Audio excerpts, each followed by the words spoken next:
Hello students, welcome to जीवन classes. जैसा कि आप सभी जानते हैं कि यूनिवर्सिटी द्वारा कहा गया है कि जुलाई में ऑब्जेक्टिव टाइप ऑनलाइन मोड पर परीक्षा होगी और ऑब्जेक्टिव टाइप क्वेश्चंस में आंसर को फाइंड करने के लिए आपको थियोरेटिकल नॉलेज होना बहुत ज़रूरी है। इसीलिए थ्योरी टाइप सब्जेक्ट को कंप्लीट करने के बाद ऑब्जेक्टिव क्वेश्चंस करना काफ़ी ज़्यादा आसान हो जाता है। सो स्टूडेंट्स, हम अपने चैनल पर ऑब्जेक्टिव टाइप क्वेश्चंस की सीरीज स्टार्ट करने वाले हैं। जैसे ही ऑब्जेक्टिव टाइप क्वेश्चन सीरीज तैयार होती है, हम आपको वीडियो प्रोवाइड करा देंगे। ऐसे क्वेश्चंस जो परीक्षा में आने के लिए काफ़ी ज़्यादा इम्पोर्टेंट हैं और कंसेप्ट वाइज, चैप्टर वाइज और सिलेबस के अकॉर्डिंग यहाँ पर क्वेश्चन प्रोवाइड कराए जाएंगे। सो थ्योरी को पढ़ना ज़रूरी है, इसलिए हम यूनिट नंबर 5 पर थे और यूनिट नंबर 5 को कंप्लीट करते करते यूनिट नंबर 6 और 7 को कंप्लीट कर लेंगे। फिजिक्स सेकेंड एक ऐसा सब्जेक्ट है जहाँ पर एक एक पॉइंट से कई ऑब्जेक्टिव टाइप क्वेश्चंस बनाए जा सकते हैं। सो इसीलिए टोटल सिलेबस की थ्योरी को कवर करना काफ़ी ज़्यादा इम्पोर्टेंट हो जाता है। सो स्टूडेंट्स, स्टार्ट करते हैं। लास्ट के वीडियो में हमने फैराडे के नियम को देखा था और जो फैराडे के प्रयोग थे उससे क्या निष्कर्ष निकला उनको देखा था। कुछ इम्पोर्टेंट पॉइंट थे जो हमने नेक्स्ट वीडियो में बताने के लिए कहा था, तो वो नेक्स्ट वीडियो यही है और इसमें देखते हैं कि क्या वे नोटिंग पॉइंट थे। जल्द ही ये सिलेबस खत्म हो जाएगा और इसके साथ साथ अप्लाइड मैकेनिक्स का भी हम यहाँ पर सीरीज चला रहे हैं, तो उसको भी देखते रहिएगा। सो स्टार्ट करते हैं। फर्स्ट पॉइंट था कि फेरों की संख्या अधिक कर विद्युत वाहक बल E का मान बढ़ाया जा सकता है। ठीक है, देखिएगा, अब एक एक पॉइंट को ध्यान से पढ़ना होगा क्योंकि ऑब्जेक्टिव टाइप क्वेश्चंस को करने के लिए हमें कंसेप्चुअल नॉलेज होना बहुत ज़रूरी है। तो यहाँ पर ये क्वेश्चन भी बन सकता है कि फेरों की संख्या, यानी कि कुंडली में फेरों की संख्या अधिक कर दें तो विद्युत वाहक बल का मान बढ़ता है या घटता है या जीरो हो जाता है। इस तरीके से ऑप्शन दे सकता है और वो मालूम कर सकता है। तो आप क्या लिखेंगे कि फेरों की संख्या अधिक करने पर विद्युत वाहक बल E का मान क्या हो जाता है, बढ़ जाता है, यानी कि बढ़ाया जा सकता है। दिए गए समय में फ्लक्स परिवर्तन d5 बढ़ाने पर E बढ़ाया जा सकता है। ठीक है, इन पॉइंट को याद रखिएगा। अब इन पॉइंट के ऊपर ही आपको ऑब्जेक्टिव टाइप क्वेश्चंस को कवर करना होगा। नंबर थर्ड है, दिए गए फ्लक्स परिवर्तन के लिए समय dt घटाकर E बढ़ाया जा सकता है। देखिएगा, जो हमें फ्लक्स परिवर्तन का समय दिया गया है, अगर उसको हम घटा दें तो E का मान जो है वो बढ़ाया जा सकता है, यानी कि विद्युत वाहक बल का मान बढ़ाया जा सकता है। क्योंकि फाई जो है वो क्या होता है, BA cos थीटा होता है, इसलिए फ्लक्स को समय के सापेक्ष परिवर्तन करने के लिए चुंबकीय क्षेत्र B1 नहीं है, ये B है, चुंबकीय क्षेत्र B और क्षेत्रफल A या फिर cos थीटा जो इसमें दिया हुआ है उसको समय से परिवर्तित करने पर विद्युत वाहक बल प्रेरित किया जा सकता है, यानी कि विद्युत वाहक बल उत्पन्न किया जा सकता है। इसलिए B में परिवर्तन होने पर जो भी हमारे पास फ्लक्स परिवर्तन होगा समय के साथ, ठीक है, समय के साथ फ्लक्स में परिवर्तन, तो क्या लिखेंगे, d5/dt इक्वल टू dB/dt, यानी कि चुंबकीय क्षेत्र में भी समय के साथ परिवर्तन होगा और उसका क्षेत्रफल कांस्टेंट रहेगा cos थीटा। A में परिवर्तन होने पर क्या होगा, A में अगर परिवर्तन करेंगे तो d5/dt equal to B dA/dt हो जाएगा। अब की बार A में परिवर्तन हुआ है और थीटा में परिवर्तन करेंगे तो हमारे पास क्या हो जाएगा, थीटा में परिवर्तन होने पर d5/dt, तो यहाँ पर BA कांस्टेंट हो जाएगा। थीटा में परिवर्तन करेंगे तो d cos थीटा/dt यहाँ से हम निकालेंगे। ठीक है, अब बात कर लेते हैं लेंज का नियम। लेंज का नियम क्या होता है और ये किस तरीके से काम करता है, इसको देखते हैं। लेंज सन 1834 में लेंज ने एक नियम दिया जो बंद परिपथ में प्रेरित धारा की दिशा की जानकारी देता है। ठीक है, यहाँ से ऑब्जेक्टिव टाइप क्वेश्चंस बन सकता है कि लेंज ने किस नियम लेंज ने किस सन में बंद परिपथ में प्रेरित धारा की दिशा की जानकारी देने का नियम दिया, या मतलब इस तरीके से कह सकते हैं कि लेंज ने बंद परिपथ में प्रेरित धारा की दिशा की जानकारी कब दी। ठीक है, तो यहाँ से हम कह सकते हैं कि सन 1834 में लेंज ने एक नियम दिया था जो बंद परिपथ में प्रेरित धारा की दिशा की जानकारी देता है। या ये भी क्वेश्चन बन सकता है कि 1834 में लेंज ने क्या नियम दिया था, तो वो नियम था कि बंद परिपथ में प्रेरित धारा की दिशा की जानकारी देना। इस नियम के अनुसार विद्युत चुंबकीय प्रेरण की प्रत्येक अवस्था में प्रेरित धारा की दिशा इस प्रकार होती है कि वह उस कारण का विरोध करता है जिसके कारण वह उत्पन्न हुआ है। याद रखिएगा, जो लेंज का नियम है वो क्या बताता है कि विद्युत चुंबकीय प्रेरण, जो हमने अभी लास्ट वीडियो में बात की थी, विद्युत चुंबकीय प्रेरण फैराडे के नियम अनुसार हमने सभी बताया था कि उन्होंने 3 प्रयोग किए थे और 3 प्रयोगों के फलस्वरूप उन्होंने एक निष्कर्ष निकाले, और निष्कर्ष निकालने के बाद उन्होंने 2 नियम दिए थे। वे 2 नियम हमने लास्ट वीडियो में बता गए हैं।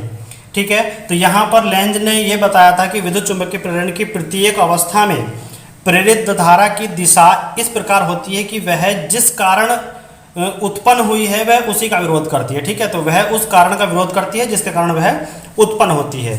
इसलिए फैराडे के समीकरण में निगेटिव चिन्ह प्रयुक्त किया जाता है, यानी कि जो फैराडे का नियम है इसीलिए उसमें निगेटिव चिन्ह प्रयोग किया जाता है। यानी कि हम लिखते हैं कि E विद्युत वाहक बल इक्वल टू d∅/dt, यानी कि ये जो फ्लक्स है ये विद्युत वाहक बल और फ्लक्स एक दूसरे का क्या करते हैं, अपोज करते हैं। तो यहाँ पर हमने देखा कि विद्युत वाहक बल जो है समय के साथ परिवर्तन, जो फ्लक्स जो है वो समय के साथ परिवर्तन होता है, तो उसमें परिवर्तन का क्या करता है, विरोध करता है जो फ्लक्स होता है। तो यहाँ पर हमने देखा, तो अब देखिएगा फिगर के साथ समझ लेते हैं कि यहाँ पर हमने क्या दिखाया गया है। यहाँ पर हम बता सकते हैं कि देखिए इस फिगर में देखिए फर्स्ट में हम क्या कर रहे हैं कि एक छड़ चुंबक है जिसका N सिरा इस कुंडली की ओर है, और ये एक कुंडली है जिसमें एक धारामापी लगा हुआ है। ठीक है, तो इस कुंडली की तरफ जो है चुंबक का N सिरा है और कुंडली के अपोजिट साइड में S सिरा है। और देखिएगा वेग कुंडली की तरफ को दिखाया जा रहा है, मतलब कुंडली की साइड, ठीक है, कुंडली की तरफ को ही ये चुंबक जो है गति कर रहा है, गतिमान है। तो एक चुंबक जो कुंडली के समीप लाया जा रहा है, तो कुंडली में प्रेरित धारा की दिशा इस प्रकार है कि वह चुंबक के समीप आने का विरोध कर सके।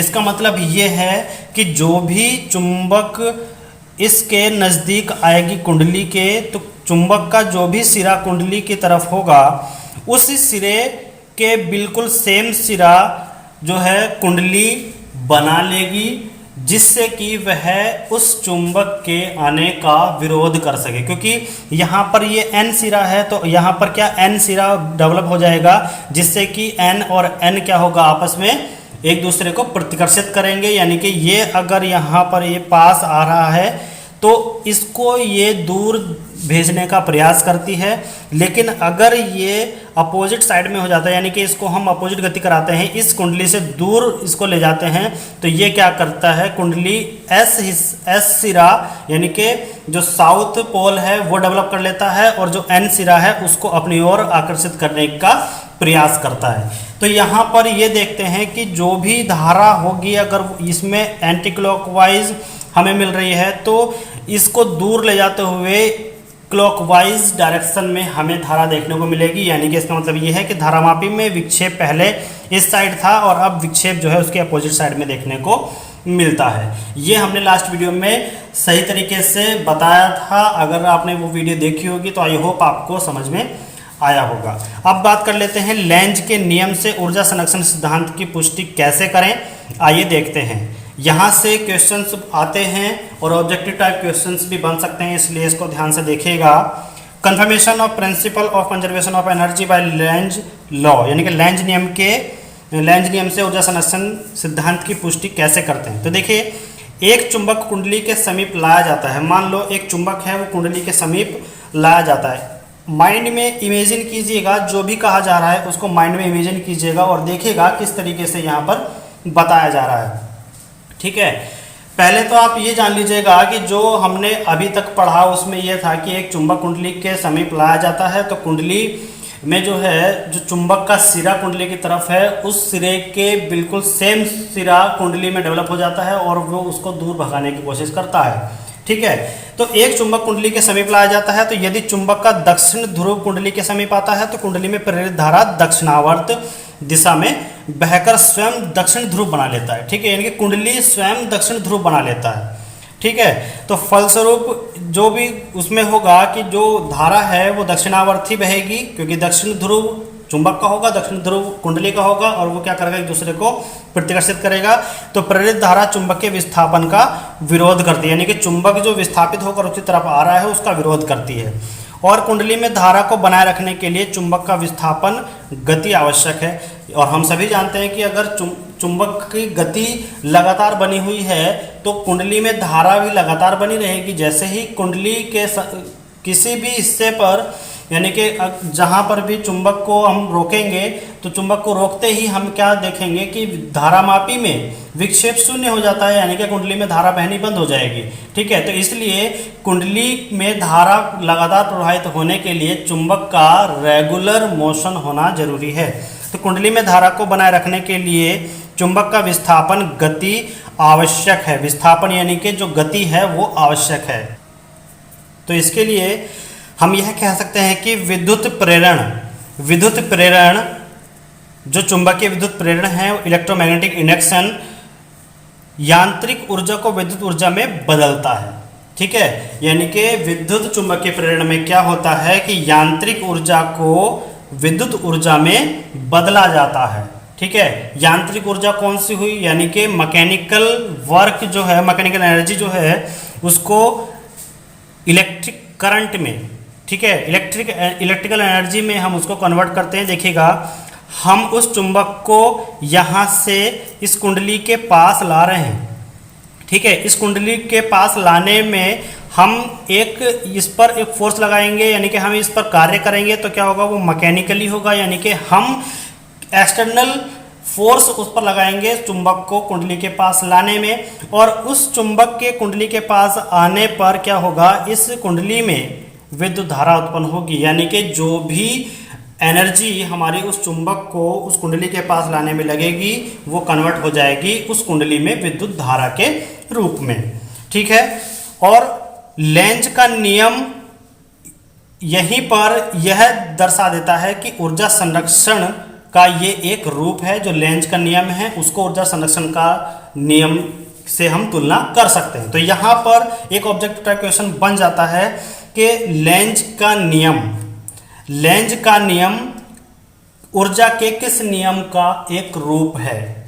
तो लेंज का नियम ऊर्जा संरक्षण के नियम का ही एक रूप है। तो फ्लेमिंग के दाएं हाथ का नियम देख लेते हैं कि फ्लेमिंग के दाएं हाथ का नियम क्या था। फ्लेमिंग राइट हैंड रूल, तो इसके अनुसार यदि दाएं हाथ का अंगूठा यानी कि थंब, उसके पास वाली उंगली तथा बीच वाली उंगली तीनों को एक दूसरे के लंबवत समायोजित करें। समायोजित का मतलब है कि जो अंगूठा है और जो उसके पास वाली उंगली है और जो हाथ की मिडिल उंगली होती है उनको ऐसे हम इस तरीके से रखें कि एक दूसरे के 90 डिग्री पर हो जाएं।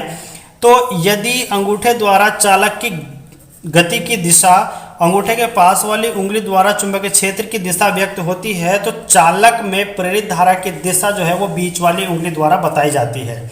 ठीक है, यानी कि तीनों ही एक दूसरे के 90 डिग्री पर होंगे। तो जो अंगूठा है वो चालक की गति की दिशा बताएगा और अंगूठे के पास वाली उंगली चुंबकीय क्षेत्र की दिशा बताती है। तो डेफिनेटली जो चालक की प्रेरित धारा है वो बीच की उंगली के दिशा के अकॉर्डिंग होगी। क्लियर। तो यहाँ पर फ्लेमिंग के दाएं हाथ का नियम हम समझ लेते हैं, यानी कि जो भी हमारा अंगूठा होगा आप अपने दाएं हाथ को खोलिएगा। दाएं हाथ को हम यहाँ पर लाए, यहाँ पर लाने पर हाथ को अगर हमने ऐसे किया है और पास वाली उंगली को हम यहाँ पर रखें और इसको हम ऐसे रखें तो देखिएगा ये एक दूसरे के 90 डिग्री पर है, यानी कि ये भी यहाँ पर भी 90 है और ये भी एक दूसरे के 90 है। ठीक है, तीनों एक दूसरे के 90 डिग्री होंगे। तो अगर अंगूठा चालक की गति की दिशा बताता है और जो अंगूठे के पास वाली उंगली है ये चुंबकीय क्षेत्र की दिशा बताती है तो प्रेरित धारा की दिशा बीच की उंगली द्वारा दर्शाई जाएगी। ठीक है, तो ये था फ्लेमिंग के दाएं हाथ का नियम। अब देख लेते हैं फ्लेमिंग के दाएं हाथ के नियम में कुछ रूल्स दिए हुए हैं, कुछ पॉइंट दिए हुए हैं। उनकी बात कर लेते हैं। तो फर्स्ट पॉइंट है, लेंज के नियम की सहायता से किसी भी परिपथ में प्रेरित धारा की दिशा ज्ञात की जा सकती है। यहां से ऑब्जेक्टिव टाइप क्वेश्चन आपका बन सकता है कि लेंज के नियम की सहायता से हम सभी परिपथ में प्रेरित धारा की दिशा प्राप्त कर सकते हैं या नहीं।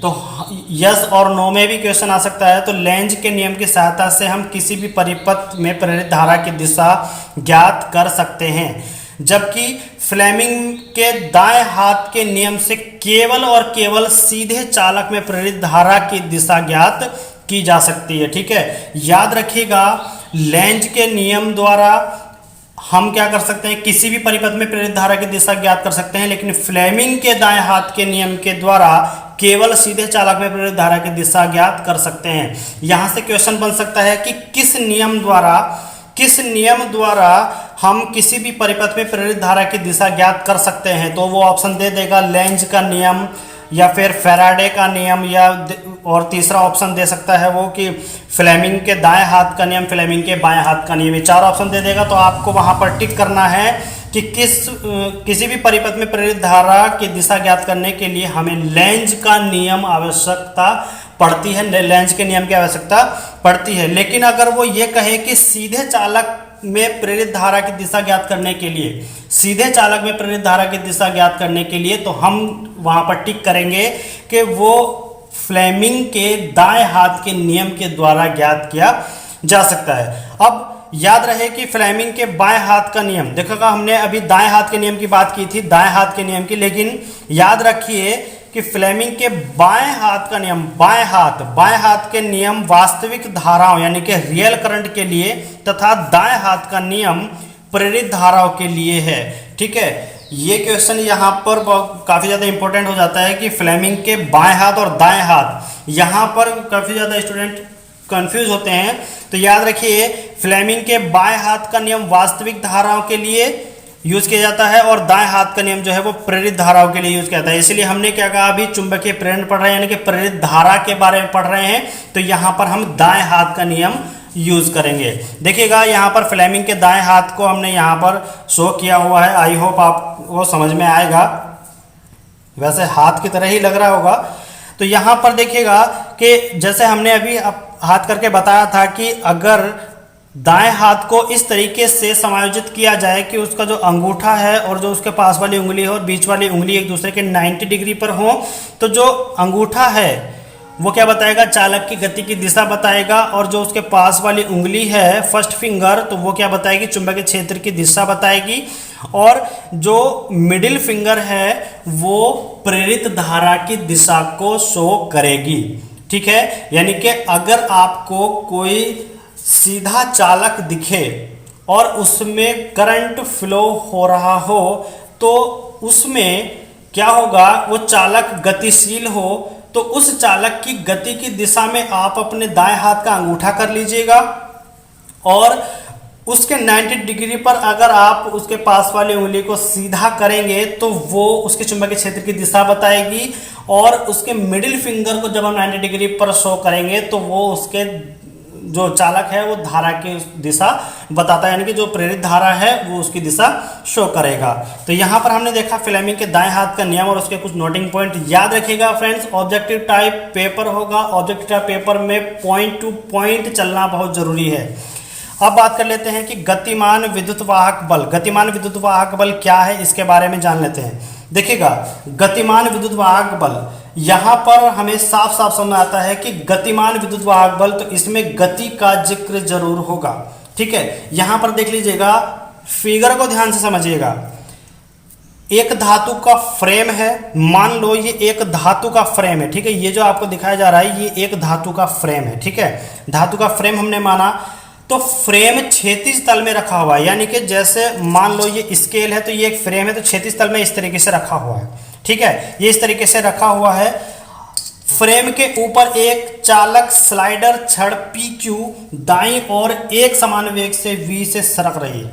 ठीक है, देखिए एक ये फ्रेम था और उसके ऊपर ये PQ छड़ है, ये दाईं ओर एक समान वेग से सरक रही है। ठीक है, हमने अभी तक ये देखा, यानी कि पहले पी क्यू कहाँ था, देखो यहाँ, अब सरक करके ये कहाँ पर आ गया, यहाँ पर। ठीक है, यानी कि इस पॉइंट से x डिस्टेंस पर पी क्यू पहले था और अब वो जो है x से आगे यहाँ पर दर्शाया गया है, यानी कि ये वो एक समान चाल से आगे की ओर सरक रहा है, दाईं ओर। ठीक है, तो छड़ पी क्यू की लंबाई कितनी है, छड़ पी क्यू की लंबाई इसने L दी हुई है और फ्रेम के तल के लंबवत चुंबकीय क्षेत्र की दिशा ऊपर की ओर है, तो ऊपर से नीचे की ओर है। ठीक है, क्योंकि ऊपर की, देखिएगा, ध्यान रखिएगा, जब पेपर के समतल पर ये फ्रेम रखा हुआ है तो चुंबकीय क्षेत्र इसके लंबवत है, तो वो क्या कैसा है, वो अंदर की ओर है। ठीक है, यानी कि ऊपर से नीचे की ओर इसलिए बताया गया है। ठीक है, ऊपर से नीचे यानी कि अंदर की ओर है। देखिएगा, अगर ऊपर से नीचे की ओर बोलता है तो हम क्रॉस का साइन लगाते हैं, अगर नीचे से ऊपर की ओर बोलता है तो हम लगाते हैं डॉट।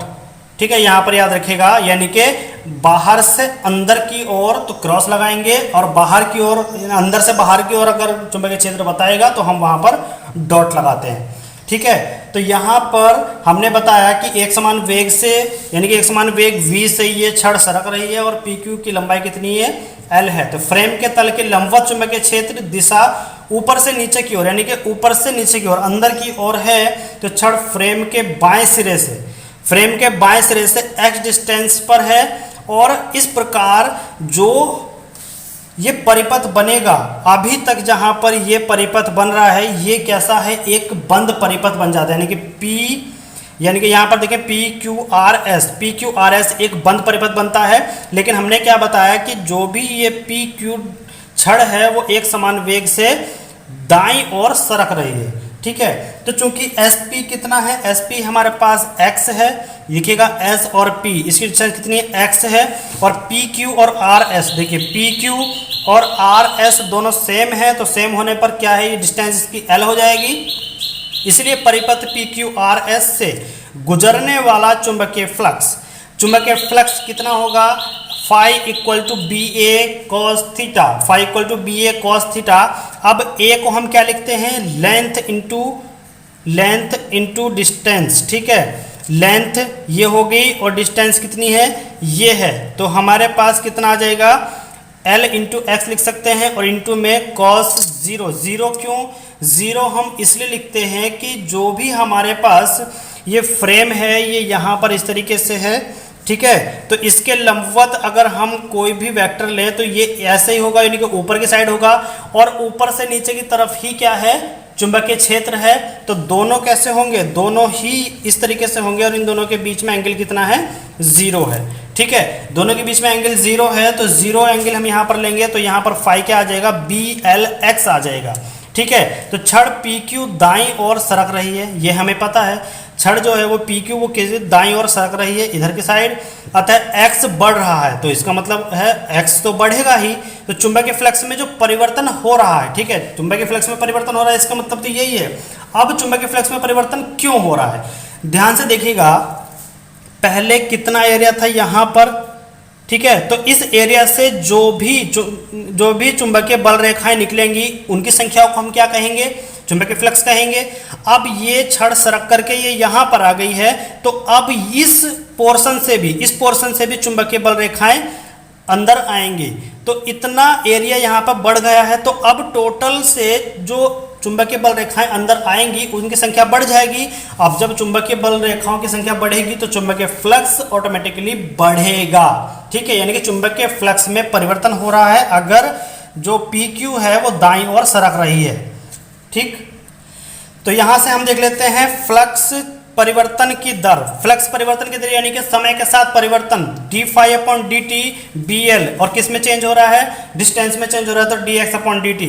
तो छड़ PQ के सिरों के मध्य उत्पन्न प्रेरित विद्युत वाहक बल कितना हो जाएगा, देखिएगा, प्रेरित विद्युत वाहक बल मैंने बताया था कि माइनस, अब माइनस क्यों है, क्योंकि प्रेरित विद्युत वाहक बल क्या होता है, फ्लक्स में परिवर्तन का विरोध करता है, फ्लक्स में जो परिवर्तन होता है उसका विरोध करता है, इसलिए यहाँ पर ये माइनस चिन्ह आया है, आप कंफ्यूज मत होइएगा, इसलिए यहाँ पर ये माइनस चिन्ह आया क्योंकि प्रेरित विद्युत वाहक बल फ्लक्स में परिवर्तन की दर का विरोध करता है, इसलिए हम यहाँ पर माइनस का साइन लगाएंगे।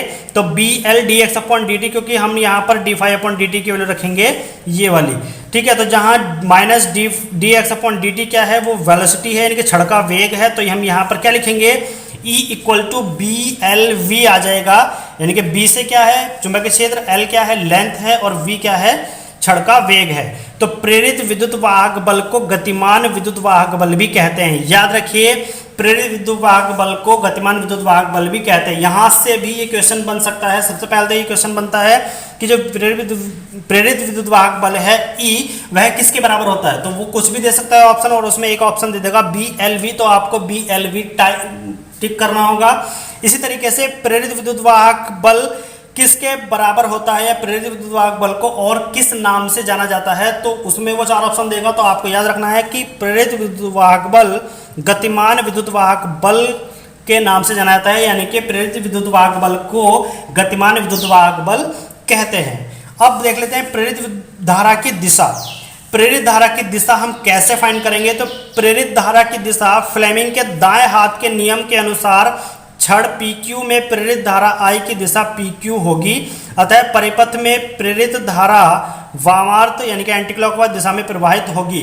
देखिएगा, अगर प्रेरित धारा की बात करें तो प्रेरित धारा को हम फ्लेमिंग के दाएं हाथ से ही निकालेंगे। फ्लेमिंग के दाएं हाथ के नियम से ही प्रेरित धारा की दिशा को फाइंड कर सकते हैं। हमने नोटिंग पॉइंट में बताया था कि फ्लेमिंग के बाएं हाथ का नियम वास्तविक धाराओं के लिए, याद रखिएगा, फ्लेमिंग के बाएं हाथ का नियम वास्तविक धाराओं के लिए और दाएं हाथ का नियम प्रेरित धाराओं के लिए। तो जहां भी प्रेरित धारा का नाम आप सुनोगे तो तुरंत फ्लेमिंग के दाएं हाथ को याद करना है, और अगर आप वास्तविक धाराओं के दिशाओं के बारे में सुनोगे तो तुरंत आपको फ्लेमिंग के बाएं हाथ के नियम पर फोकस करना है। ठीक है, तो प्रेरित शब्द याद रखिएगा, फ्लेमिंग के दाएं हाथ का नियम याद रखिएगा।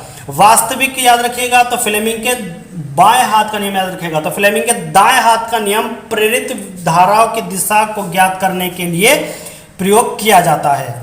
अब बात कर लेते हैं प्रेरित विद्युत क्षेत्र। प्रेरित विद्युत क्षेत्र क्या होता है। देखिए, प्रेरित विद्युत क्षेत्र यानी कि induced electric field. Induced electric field क्या होता है, किस तरीके से ये वर्क करता है।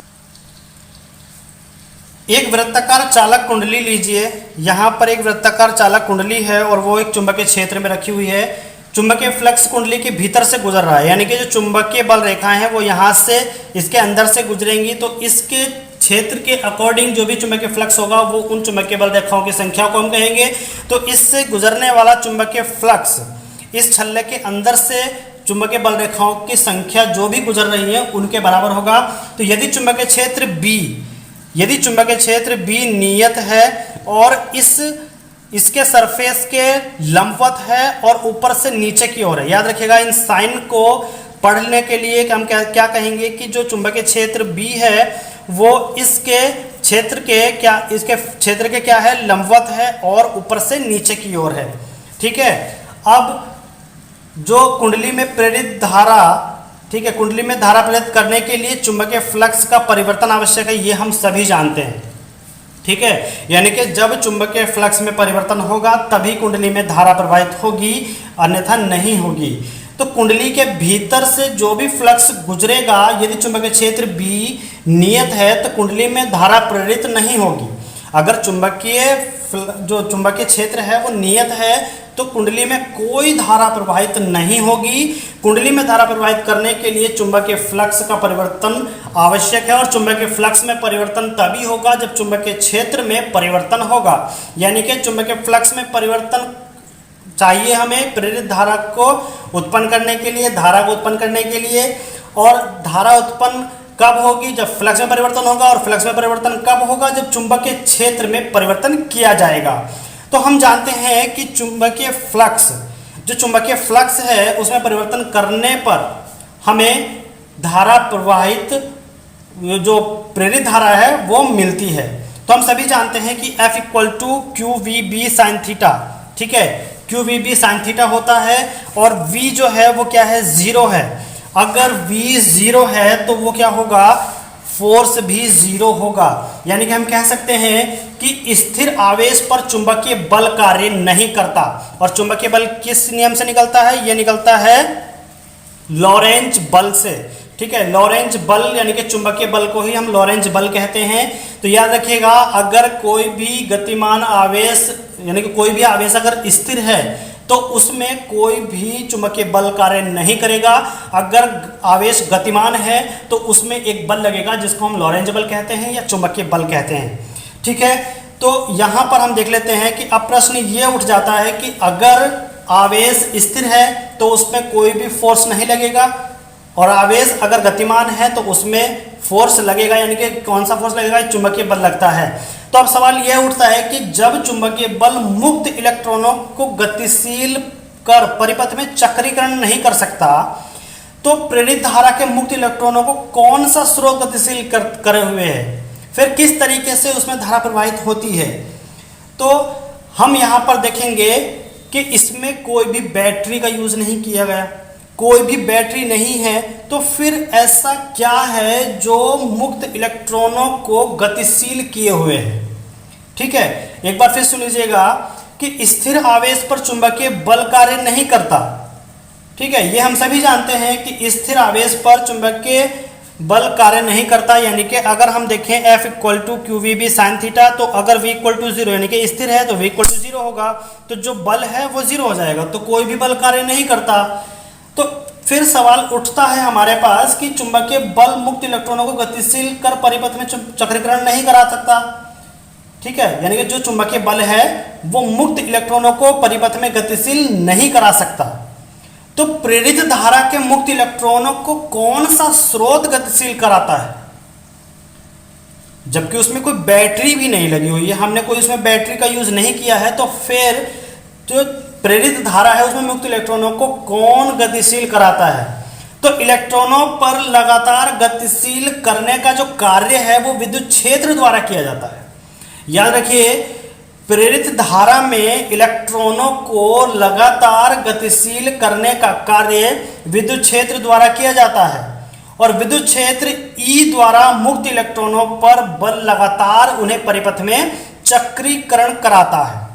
ठीक है, तो चुंबकीय फ्लक्स को परिवर्तित करने के लिए चुंबक क्षेत्र में जो परिवर्तन किया जाता है उसके कारण उत्पन्न विद्युत क्षेत्र प्रेरित विद्युत क्षेत्र कहलाता है। यहाँ पर हमने देखा कि जो भी हमारा प्रेरित धारा में गतिशील इलेक्ट्रॉन है, ठीक है, मुक्त इलेक्ट्रॉन है, उनको गतिशील करने के लिए विद्युत क्षेत्र की आवश्यकता होती है। विद्युत क्षेत्र उनको गतिशील रेगुलरली कराता है, उन्हें परिपथ में चक्रीकरण कराता है। परंतु यह विद्युत क्षेत्र कूलाम की परिभाषा या फिर गॉस के नियमानुसार स्थिर आवेश Q के कारण उत्पन्न नहीं होता है। याद रखिए कि जो भी हमारे पास विद्युत क्षेत्र है वो कूलाम के परिभाषा या फिर गॉस के नियमानुसार किसी स्थिर आवेश Q के कारण उत्पन्न नहीं हुआ है। ठीक है, उसके कारण उत्पन्न नहीं हुआ है, बल्कि यह क्या है कि यह परिवर्तनशील चुंबकीय क्षेत्र के कारण उत्पन्न हुआ है। यहां पर यह पॉइंट याद रखिएगा कि प्रेरित धारा में जो भी इलेक्ट्रॉन को रेगुलर गतिशील रखने के लिए विद्युत क्षेत्र यूज होता है वह कैसे उत्पन्न होता है?